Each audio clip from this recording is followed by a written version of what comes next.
Hello friends, welcome to BSK competitive Adda YouTube channel. Friends, మనకి ఆంధ్రప్రదేశ్ జిల్లా court ఉద్యోగాల్లో GK topic నుంచి Indian హిస్టరీలో మనకి 3 to 5 క్వశ్చన్స్ అయితే అడుగుతున్నారండి. సో చాలా ఇంపార్టెంట్ టాపిక్ ఇది. ఈ వీడియోలో నేను మీకు మోస్ట్ ఇంపార్టెంట్ రిపీటెడ్ క్వశ్చన్స్కి సంబంధించిన కంప్లీట్ క్లాస్ అయితే చెప్తాను. ప్రతి ఒక్కరు కూడా చివరి వరకు చూడండి. వీడియో చూస్తున్నటువంటి వారు వీడియోని లైక్ చేసి ఛానల్ని సపోర్ట్ చేయండి. చాలామంది వీడియోస్ చూస్తున్నారు కానీ లైక్ చేయట్లేదు. ఈ వీడియోకి 1000 లైక్స్ అయితే ఎక్స్పెక్ట్ చేస్తున్నాను. సో ప్రతి ఒక్కరూ లైక్ చేసి మీ ఫ్రెండ్స్కి షేర్ చేయండి. ఫస్ట్ టైం మన ఛానల్ని విజిట్ చేస్తే సబ్స్క్రైబ్ చేసుకొని బెల్ సింబల్ని యాక్టివేట్ చేసుకోండి. డీటెయిల్స్లోకి వెళ్లే ముందు మీరు జిల్లా కోర్టు ఉద్యోగాల్ని క్రాక్ చేసే విధంగా మేము మీకు ఈ 3 కోర్సెస్ని అయితే ఆఫర్ చేస్తున్నాము. ఈ మెగా కోర్స్ తీసుకున్నట్లయితే ఇందులో మీకు అన్ని సబ్జెక్టులకి సంబంధించినటువంటి క్లాసెస్ అన్నీ కూడా తెలుగు మీడియంలో అందిస్తున్నాం. 25 ప్రీవియస్ పేపర్స్, అన్ని ఎగ్జామ్స్కి సంబంధించిన ప్రీవియస్ పేపర్స్ ఇందులోనే అవైలబుల్గా ఉన్నాయి. అలాగే 30,000 ప్లస్ బిట్స్ ఉన్నటువంటి జీకే అండ్ ఇంగ్లీష్కి సంబంధించి ఇంగ్లీష్ అండ్ తెలుగు మీడియంలో ఉన్నటువంటి ప్రీవియస్ బిట్స్ అన్నీ కూడా 30,000 బిట్స్ ఉన్నటువంటి పీడిఎఫ్స్ని అందిస్తున్నాము. అలాగే ఇంగ్లీష్ మెగా టెస్ట్ సిరీస్, అన్ని టాపిక్స్కి సంబంధించినటువంటి mega test series 4,000 plus bits ఉన్నటువంటి మెగా టెస్ట్ సిరీస్ని ఇందులో అందిస్తున్నాము. అండ్ ఫ్యూచర్లో 10 to 15 మాక్ టెస్ట్లకి సంబంధించినటువంటి ఆ పర్టికులర్ టాపిక్ను కూడా ఇదే కోర్సులో యాడ్ చేయడం జరుగుతుంది. కాబట్టి మీరు ఈ ఒక్క కోర్స్ తీసుకుంటే చాలు, మీకు అన్నీ కూడా యాక్సెస్ అవ్వడం జరుగుతుంది. లేదు మీకు సపరేట్గా కావాలి అంటే 30,000 ప్లస్ బిట్స్తో పాటు స్టాటిక్ జీకే, కరెంట్ అఫైర్స్ ఉన్నటువంటి ఇంగ్లీష్ మీడియం అండ్ తెలుగు మీడియంలో ఉన్నటువంటి బిట్స్ అండ్ ఇంగ్లీష్ లాంగ్వేజ్కి సంబంధించి 10,500 ప్లస్ బిట్స్ ఉన్నటువంటి పీడిఎఫ్స్ని ఈ పీడిఎఫ్ కోర్సులో పొందవచ్చు. ఇది 199 రూపీస్ కోర్సు. లేదు మీరు ఇంగ్లీష్ మెగా టెస్ట్ సిరీస్ సపరేట్గా తీసుకోవాలి అనుకుంటే సో మీరు సపరేట్గా తీసుకోవచ్చు. 99 రూపీస్కి ఈ కోర్స్ అయితే ఉంది. సో ఇక్కడ మీకు ఈ మెగా కోర్స్ అనేది 1 year వ్యాలిడిటీతో అందిస్తున్నాము. మీరు యాప్ హోమ్ పేజ్లో ఏపీఎస్సీ అనేటువంటి ఒక బాక్స్పై క్లిక్ చేసి మీరు ఈ కోర్స్ అయితే తీసుకోవచ్చు. ఈ mega course and PDF course ఈ ఏపీఎస్సీ అనేటువంటి బాక్స్లో ఉంటుంది.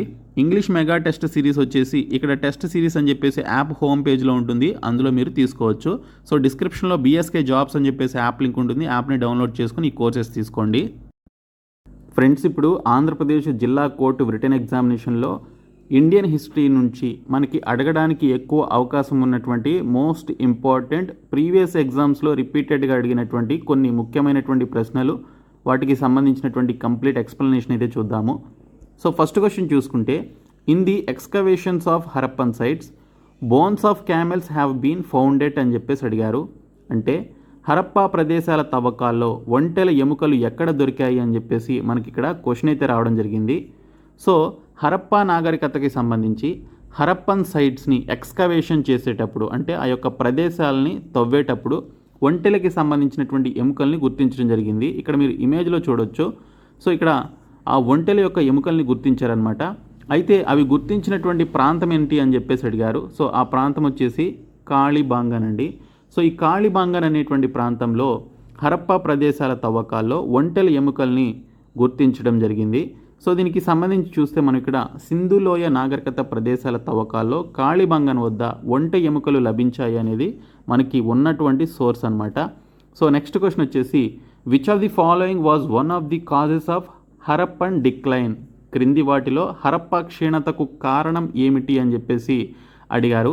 సో ఇక్కడ చూసుకుంటే మనకి చాలా రకాల రీజన్స్ అయితే ఉన్నాయి హరప్పా క్షీణతకి సంబంధించి. ఓకే, సో హరప్పన్ అనేటువంటి ఒక నాగరికత డిక్లైన్కి సంబంధించి సో ముఖ్యమైనటువంటి రీజన్స్ చూస్తే ముందుగా ఆర్యుల దాడి జరిగింది అనుకోవచ్చు, భూకంపాలు రావడం వల్ల అనుకోవచ్చు, ఇంకా పర్యావరణంలో వచ్చినటువంటి మార్పుల వల్ల అంటే ecological changes, earthquakes and Aryan attacks చేయడం వల్ల, ఈ మూడింటి కారణాల వల్ల హరప్పా క్షీణత జరిగి ఉంటుంది అని చెప్పేసి మనకి పురావస్తు శాస్త్రవేత్తలు చెప్పినటువంటి ఆధారాల ప్రకారం మనకైతే తెలుస్తుంది. కాబట్టి సో ఇవి అన్నీ అనేది దీనికి సంబంధించినటువంటి రైట్ ఆన్సర్ అనమాట. సో ఇక్కడ చూసుకుంటే సింధులోయ నాగరికత క్షీణతకు ఖచ్చితమైనటువంటి కారణం తెలియదు, ఎందుకంటే ఆ కాలానికి సంబంధించినటువంటి విశ్వసనీయ వనరులు ప్రస్తుతం అందుబాటులో లేవు. అయితే క్షీణతకు సంబంధించి ప్రతి ముగింపు చరిత్రకారుల ఊహాగానాలపై ఆధారపడి ఉంటుంది. పర్యావరణ మార్పు, భూకంపం, ఆర్యుల దాడి మొదలైనవి హరప్పా క్షీణతకు కారణమని సాధారణంగా నమ్మేటువంటి ఒక వివరణ అనమాట. ఓకే, సో నెక్స్ట్ క్వశ్చన్ వచ్చేసి, which of the following is the most common motif of the Indus seals? కింది వాటిలో సింధు ముద్రల యొక్క అత్యంత సాధారణ మూలాంశం ఏది? సో సింధు నాగరికతకి సంబంధించినటువంటి ఈ యొక్క సింధు ముద్రల యొక్క అత్యంత సాధారణ మూలాంశం వచ్చేసి ఇక్కడ యూనికార్న్ కలిగి ఉన్నటువంటి జంతువు అనమాట. ఓకే, ఒక కొమ్ము కలిగి ఉన్నదనమాట. సో ఇక్కడ చూసుకుంటే సింధు సీల్స్పై యూనికార్న్ అత్యంత సాధారణ మూలాంశం మరియు గ్రీకు మరియు రోమన్ మూలాలు భారత ఉపఖండంలో గుర్తించబడినటువంటి పౌరాణిక జంతువును సూచించడం జరుగుతుంది. ఇక్కడ మీరు ఇమేజ్లో చూడొచ్చు. సో యూనికార్న్ కలిగినటువంటి జంతువు అయితే ఉంది. ఇది మనం సింధు నాగరికతకి సంబంధించినటువంటి అంశాల్లో గమనించినటువంటి ఒక అంశం అనమాట. సో నెక్స్ట్ క్వశ్చన్ వచ్చేసి which one of the following Indus valley civilization sites gives evidence of a dockyard? కింది సింధులోయ నాగరికత ప్రదేశాల్లో ఏది డాక్ యార్డ్కు రుజువు చేస్తుంది అని చెప్పేసి అడిగారు. సో మనం చదివినటువంటి ఈ యొక్క సింధులోయకి సంబంధించినటువంటి నాగరికత చూస్తే సింధులోయకి లోతల్లో ఓకే ఒక డాక్ యార్డ్ ఉంది అని చెప్పేసి మనమైతే చదవడం జరిగింది. సో ఆ డాక్ యార్డ్లో షిప్పులు, పడవలు ఇవన్నీ కూడా వారు ఉపయోగించినట్లుగా మనం చదివాం. కాబట్టి ఇక్కడ డాక్ యార్డ్లో చూసుకుంటే సింధులోయ నాగరికత ప్రదేశాల్లో ఇక్కడ లోతల్లో డాక్ యార్డ్ ఉంది అని చెప్పేసి మనకి రుజువులు కూడా ఉన్నాయి. సో దీనికి సంబంధించి లోతల్ అనేది రైట్ ఆన్సర్. సింధులోయ నాగరికత ప్రదేశం లోతల్ డాక్ యార్డ్కు సంబంధించినటువంటి ఆధారాలు అయితే ఉన్నాయి. లోతల్ని ఎస్ఆర్ రావు 1954 ADలో కనుగొన్నారు. లోతల్ యొక్క తూర్పు వైపున డాక్ యార్డ్ అయితే ఉందన్నమాట. ఓకే, లోతల్ యొక్క తూర్పు వైపున డాక్ యార్డ్ అయితే కనుగొనడం జరిగింది. సో 1954 ADలో లోతల్ని ఎస్ఆర్ రావు అనేటువంటి ఆయన కనుగొనడం జరిగింది. Next question which of the following statements about the Indus civilization is not true? Sindhu నాగరికత గురించిన కింది వాటిలో ఏది నిజం కాదు అని చెప్పేసి అడిగారు. సో ఇక్కడ ఇచ్చినటువంటి అంశాల్లో చూసుకుంటే worshipping of mother goddess, accurate drainage system in cities, trade and commerce were in an advanced stage, people knew about iron. So ఇక్కడ చూసుకుంటే సింధు నాగరికతకి సంబంధించి మీరు ఆ బుక్ కానీ లేదా వాటికి సంబంధించినటువంటి చాప్టర్ని చదివినప్పుడు వారికి ఐరన్ గురించి తెలియదండి. ఓకే, సో వారికి సింధు లోయలో ఉన్నటువంటి ఒక ప్రజలకి ఐరన్ గురించి అయితే తెలియదు. కాబట్టి ఇది రాంగ్ స్టేట్మెంట్ అనమాట. సో వాళ్ళు దేవతని పూజించేవారు, వాళ్ళకు ఒక పర్ఫెక్ట్ డ్రైనేజ్ సిస్టమ్ ఉండేది. అలాగే వాళ్ళు ట్రేడ్ అండ్ కామర్స్ కూడా చేసేవాళ్ళు అనమాట ఇతర ప్రాంతాలతో, దేశాలతో. సో ఇక్కడ చూసుకుంటే వారికి ఐరన్ అయితే తెలియదు. ఓకే, సో ఇది రాంగ్ స్టేట్మెంట్ సింధులోయ నాగరికతకి సంబంధించి.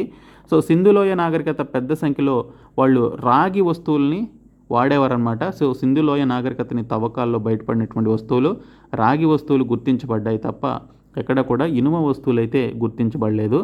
ఓకే, సో నెక్స్ట్ క్వశ్చన్ వచ్చేసి which of the following rulers started Gupta currency system? కింది పాలకుల్లో ఎవరు గుప్తా కరెన్సీ వ్యవస్థని ప్రారంభించారు అని చెప్పేసి అడిగారు. సో గుప్తా కరెన్సీని ప్రారంభించింది ఎవరు అంటే చంద్రగుప్తా I అండి. సో చంద్రగుప్తా I అనేటువంటి ఆయన గుప్తా కరెన్సీ వ్యవస్థని ప్రారంభించడం జరిగింది. సో ఈ విధంగా గోల్డ్ కాయిన్స్ని అతను ప్రవేశపెట్టడం జరిగింది. సో ఇక్కడ చూసుకుంటే కరెన్సీ వ్యవస్థని ప్రవేశపెట్టినటువంటి మొదటి సామ్రాజ్య పాలకుడు చంద్రగుప్తా I అని, మరియు చంద్రగుప్త కుమారదేవి రకం బంగారు నాణ్యాలు రాజవంశం యొక్క తొలి బంగారు నాణ్యాలు అని సాధారణంగా నమ్ముతారు. సో ఈ చంద్రగుప్తా I అనేటువంటి ఆయన గుప్తా కరెన్సీ వ్యవస్థని ప్రారంభించడం జరిగింది. సో ఇవన్నీ కూడా ఇక్కడ చూసుకుంటే కుమారదేవి రకం బంగారు నాణ్యాలని ఆయన వాడారనమాట. సో తొలి బంగారు నాణ్యాలు అని చెప్పేసి కూడా వీటిని సాధారణంగా నమ్ముతారు. సో నెక్స్ట్ క్వశ్చన్ వచ్చేసి which of the following inscription was found on iron pillar? Okay, కింది వాటిలో ఇనుప స్తంభంపై ఏ శాసనం కనుగొనబడింది అని చెప్పేసి అడిగారు. ఇనుప స్తంభంపై మనం కనుగొనబడినటువంటి ఆ యొక్క శాసనం వచ్చేసి మెహ్రోలీ ఇన్స్క్రిప్షన్ అండి. సో మెహ్రోలీ ఇన్స్క్రిప్షన్ ఏదైతే ఉందో అది ఇనుప స్తంభంపై ఒక ఇన్స్క్రిప్షన్ అయితే రాశారనమాట.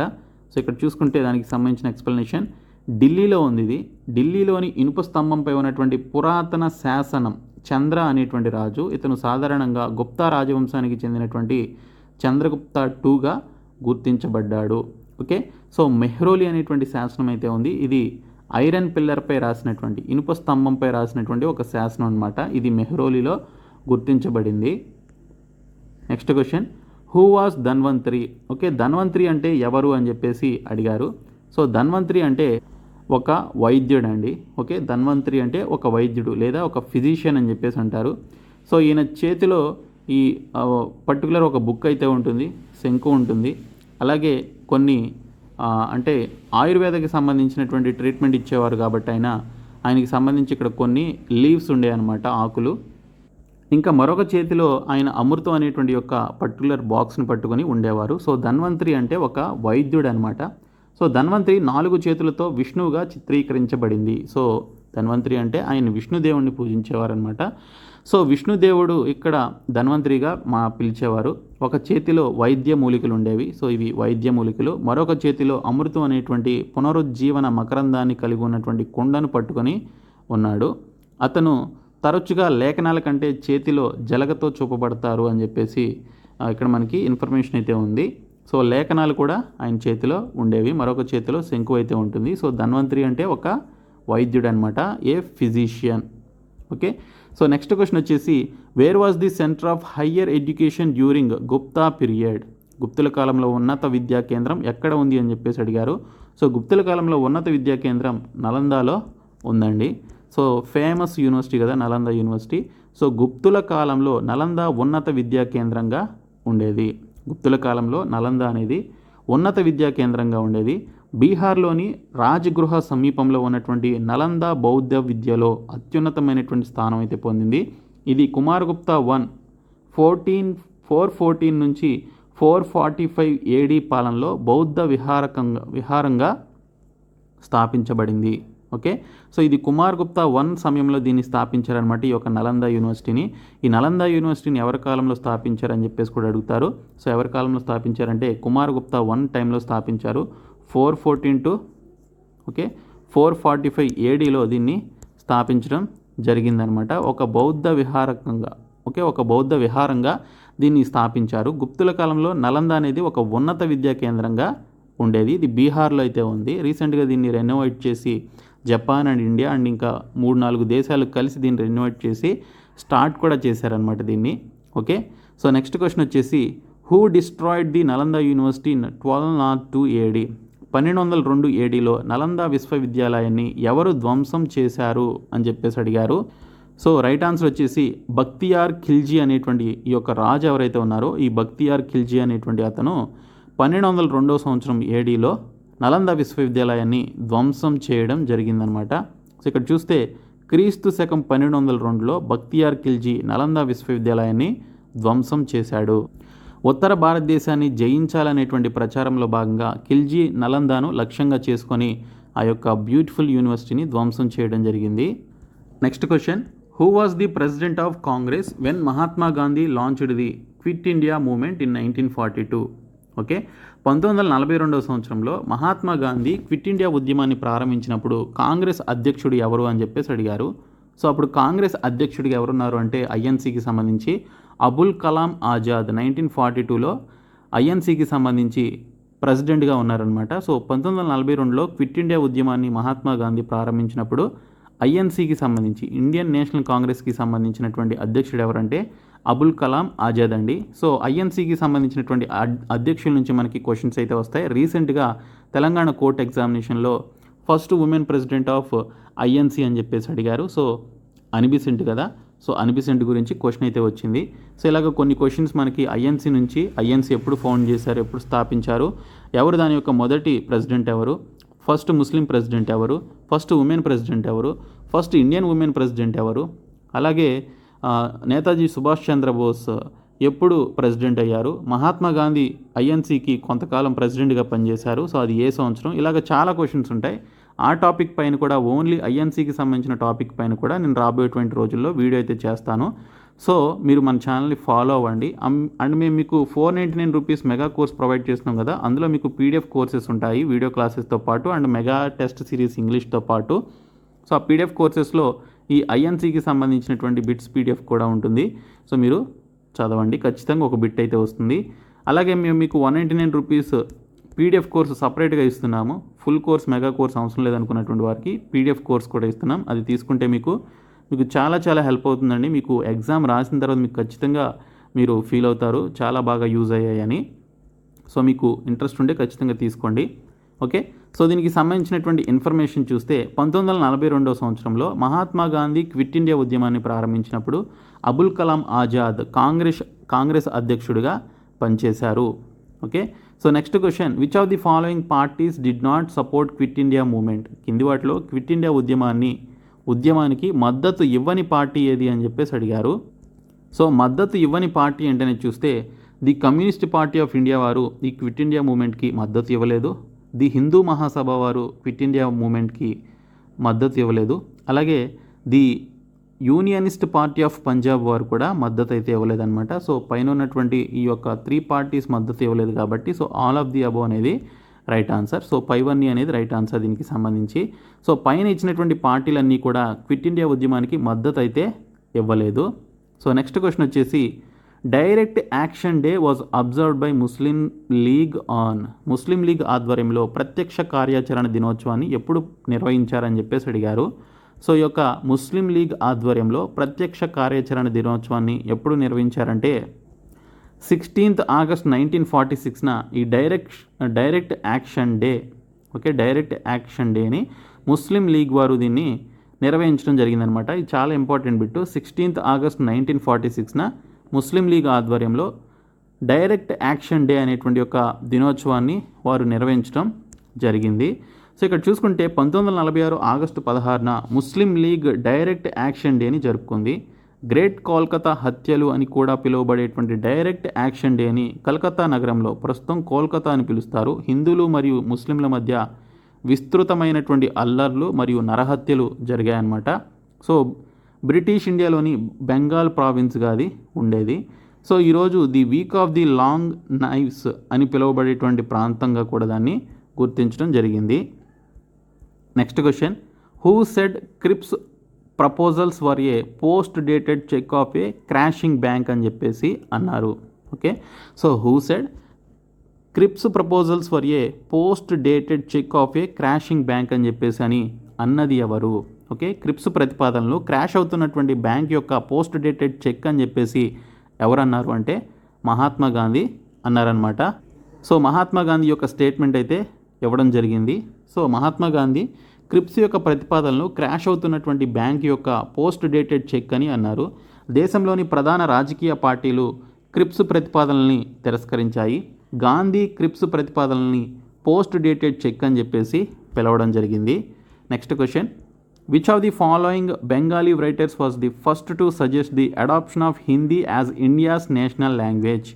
కింది బెంగాలీ రచయితల్లో ఒకరు హిందీని భారతదేశ జాతీయ భాషగా స్వీకరించాలని సూచించిన మొదటి వ్యక్తి ఎవరు అని చెప్పేసి అడిగారు. సో రైట్ ఆన్సర్ వచ్చేసి భూదేవ ముఖర్జీ అండి. సో భూదేవ ముఖర్జీ అనేటువంటి బెంగాలీ రచయితల్లో ఒకరైనటువంటి ఈయన హిందీని భారతదేశ జాతీయ భాషగా స్వీకరించాలని చెప్పేసి సూచించడం జరిగింది. సో హిందీని భారతదేశ జాతీయ భాషగా స్వీకరించాలని సూచించినటువంటి బెంగాలీ రచయిత Bhudev Mukherjee. Next question, which one of the following was directly related to the Poona pact of 1932? కింది వాటిలో 1932 నాటి పూనా ఒప్పందానికి నేరుగా సంబంధించింది ఏది అని చెప్పేసి అడిగారు. సో ఇక్కడ చూసుకుంటే భారతీయ అణగారిన తరగతికి సంబంధించింది. ఓకే, ఈ పూనా ప్యాక్ట్ వచ్చేసి ఇండియన్ డిప్రెస్డ్ క్లాస్ అని చెప్పేసి అంటారు. సో వీరికి సంబంధించి మహాత్మా గాంధీకి అండ్ బిఆర్ అంబేద్కర్ గారికి మధ్య జరిగినటువంటి ఒప్పందమే ఈ పూనా ప్యాక్ట్ అనమాట. 1932లో జరిగింది. సో దీనికి సంబంధించినటువంటి ఇన్ఫర్మేషన్ చూస్తే 1932 నాటి పూనా ఒప్పందం నేరుగా షెడ్యూల్ కులాలు అని పిలువబడేటువంటి అణగారిన వర్గాల రాజకీయ హక్కులకి సంబంధించిందన్నమాట ఇది. సో అణగారిన వర్గాలకు శాసనసభలో స్థానాలను రిజర్వ్ చేయడానికి మహాత్మా గాంధీ మరియు దళిత సంఘం నాయకుడైనటువంటి డాక్టర్ భీమ్రావ్ అంబేద్కర్ మధ్య ఈ ఒప్పందం అయితే జరిగిందనమాట. ఓకే, సో మహాత్మా గాంధీ మరియు భీమ్రావ్ అంబేద్కర్ మధ్య ఈ యొక్క ఒప్పందం అయితే జరిగింది. అణగారిన వర్గాలకు శాసనసభలో స్థానాలను రిజర్వ్ చేయడం కోసం తీసుకొచ్చినటువంటి ఒప్పందం ఇది. 1932 పూనా ప్యాక్ట్, పూనా ఒప్పందం అని చెప్పేసి అంటారు. ఓకే, సో నెక్స్ట్ క్వశ్చన్ వచ్చేసి, in which of the following jails the book discovery of India was written by Jawaharlal Nehru? Jawaharlal Nehru రాసినటువంటి డిస్కవరీ ఆఫ్ ఇండియా అనేటువంటి పుస్తకాన్ని ఏ జైల్లో ఉన్నప్పుడు రాశారు అని చెప్పేసి అడిగారు. సో రైట్ ఆన్సర్ వచ్చేసి అహ్మద్నగర్ ఫోర్ట్ జైల్లో ఉన్నప్పుడు ఆయన రాయడం జరిగింది. ఓకే, అహ్మద్నగర్ ఫోర్ట్ జైల్లో ఉన్నప్పుడు ఆయన ది డిస్కవరీ ఆఫ్ ఇండియా అనేటువంటి పుస్తకాన్ని రాశారనమాట. సో అహ్మద్నగర్ కోట జైలులో డిస్కవరీ ఆఫ్ ఇండియా అనేటువంటి పుస్తకాన్ని జవహర్లాల్ నెహ్రూ రాశారు. జవహర్లాల్ నెహ్రూ అహ్మద్నగర్ కోటలో ఖైదు చేయబడినప్పుడు 5 నెలల పాటు ఈ యొక్క బుక్ అయితే రాయడం జరిగింది. డిస్కవరీ ఆఫ్ ఇండియా 1946లో మొదటిసారి ప్రచురించబడినప్పటి నుండి క్లాసిక్ హోదాను పొందింది. సో ఈ బుక్కి ఒక మంచి క్లాసిక్ బుక్గా దానికి ఒక గుర్తింపు అయితే ఉందన్నమాట. సో జవహర్లాల్ నెహ్రూ రాసింది ది డిస్కవరీ ఆఫ్ ఇండియా. ఇది మనకి బుక్ పేరు కూడా మనకి ఎగ్జామ్స్లో చాలాసార్లు అడిగినటువంటి సందర్భాలు ఉన్నాయి. ఇంకా నెక్స్ట్ క్వశ్చన్ వచ్చేసి the Muslim League demanded separate Pakistan for the first time in the year. Muslim League ఏ ఏడాది మొదటిసారిగా ప్రత్యేక పాకిస్తాన్ను డిమాండ్ చేసింది అని చెప్పేసి అడిగారు. సో రైట్ ఆన్సర్ వచ్చేసి 1940వ సంవత్సరంలో ముస్లిం లీగ్ వారికి సపరేట్గా ఒక పాకిస్తాన్ అనేటువంటి దేశం కావాలని చెప్పేసి వారైతే డిమాండ్ చేయడం జరిగింది. సో ముస్లిం లీగ్ 1940లో మొదటిసారిగా ప్రత్యేక పాకిస్తాన్ డిమాండ్ చేసింది. 1937లో 1935 భారత ప్రభుత్వ చట్టంలోని నిబంధనల ప్రకారం ఎన్నికలు జరిగాయి. సో భారతదేశంలోని 7 రాష్ట్రాల్లో కాంగ్రెస్ మంత్రిత్వ శాఖలు ఏర్పడ్డాయన్నమాట. సో ఇక్కడ చూసుకుంటే 1940లో మొదటిసారిగా ప్రత్యేక పాకిస్తాన్ అనేటువంటి డిమాండ్ అయితే రావడం జరిగింది. So next question who among the following ladies was the first president of Indian national Congress. కింది వారిలో భారత జాతీయ కాంగ్రెస్ మొదటి అధ్యక్షురాలు ఎవరు అని చెప్పేసి అడిగారు. సో నేను ఇందాక చెప్పాను ఐఎన్సీకి సంబంధించినటువంటి టాపిక్ నుంచి క్వశ్చన్స్ వస్తాయని. సో అన్ని బిసెంట్ అనేటువంటి ఈవిడ ఎవరైతే ఉన్నారో సో ఆవిడ భారత జాతీయ కాంగ్రెస్కి సంబంధించి మొదటి మహిళా అధ్యక్షురాలుగా పనిచేయడం జరిగింది. సో ఇక్కడ చూసుకుంటే అనీ బిసెంట్ భారత జాతీయ కాంగ్రెస్కు మొదటి మహిళా అధ్యక్షురాలు అయితే అయ్యారు. 1917 భారత జాతీయ కాంగ్రెస్ కలకత్తా సమావేశానికి ఆవిడ అధ్యక్షత వహించడం జరిగింది. సో ఎప్పుడు ప్రెసిడెంట్ అయిందంటే 1917వ సంవత్సరంలో అయిందనమాట. సో అనీ బిసెంట్ ఐరిష్ మూలానికి చెందినవారు మరియు భారత స్వాతంత్ర ఉద్యమంలో ముఖ్యమైనటువంటి పాత్ర పోషించినటువంటి కొద్దిమంది విదేశీయుల్లో ఈవిడి కూడా ఒకరనమాట. సో నెక్స్ట్ క్వశ్చన్ వచ్చేసి which one of the following commissions was appointed by the British government to investigate the massacre in Jallian Walabagh. Okay, Jallian వాలాబాగ్లో జరిగినటువంటి ఊచకోతపై దర్యాప్తు చేసేందుకు బ్రిటిష్ ప్రభుత్వం కింది వాటిలో ఏ కమిషన్ను నియమించింది అని చెప్పేసి అడిగారు. సో రైట్ ఆన్సర్ వచ్చేసి హంటర్ కమిషన్ అండి. సో జలియన్ వాలాబాగ్ దుర్ఘటన జరిగిన తర్వాత సో బ్రిటిష్ వారు ఒక కమిషన్ని నియమించారనమాట. సో ఆ కమిషన్ పేరే హంటర్ కమిషన్. సో ఇక్కడ చూసుకుంటే జలియన్ వాలాబాగ్లో జరిగినటువంటి ఊచకోతపై దర్యాప్తు చేసేందుకు బ్రిటిష్ ప్రభుత్వం హంటర్ కమిషన్ని నియమించింది. జలియన్ వాలాబాగ్ ఊచకోత తర్వాత కాంగ్రెస్ నాన్ అఫీషియల్ విచారణ కమిటీని ఏర్పాటు చేసింది. కాంగ్రెస్ అటువంటి కమిటీని ఏర్పాటు చేసే వరకు బ్రిటిష్ ప్రభుత్వం అటువంటి విచారణను ప్రారంభించలేదు అని దీనికి సంబంధించినటువంటి ఇన్ఫర్మేషన్. సో ఇవి కొన్ని మోస్ట్ ఇంపార్టెంట్ ఇండియన్ హిస్టరీకి సంబంధించినటువంటి బిట్స్ అండి. సో మేము మీకు ప్రొవైడ్ చేసినటువంటి 499 రూపీస్ మెగా కోర్సు, అలాగే 199 రూపీస్ పీడిఎఫ్ కోర్స్ తీసుకోండి, అలాగే 99 rupees English mega test series తీసుకోండి. ఈ 3 మీకు చాలా చాలా హెల్ప్ఫుల్గా ఉంటాయి. ఈ మెగా కోర్స్ తీసుకున్నట్లయితే ఇందులోనే మీకు classes, previous papers, 30,000 PDF bits, అలాగే ఇంగ్లీష్ మెగా టెస్ట్ సిరీస్ అన్నీ ఇందులోనే ఉంటాయి. ఫ్యూచర్లో మీకు మాక్ టెస్ట్ కూడా ఈ కోర్సులోనే యాడ్ చేయడం జరుగుతుంది. కాబట్టి ప్రతి ఒక్కరు కూడా ఆ కోర్సెస్ అయితే తీసుకోండి. డిస్క్రిప్షన్లో యాప్ లింక్ ఉంటుంది. యాప్ని డౌన్లోడ్ చేసుకున్న తర్వాత హోమ్ పేజ్లో ఏపీపీఎస్సీ అని చెప్పేసి ఒక బాక్స్ అయితే ఉంటుంది. ఆ బాక్స్ ఓపెన్ చేస్తే ఈ కోర్సెస్ కనిపిస్తాయి, తీసుకోండి.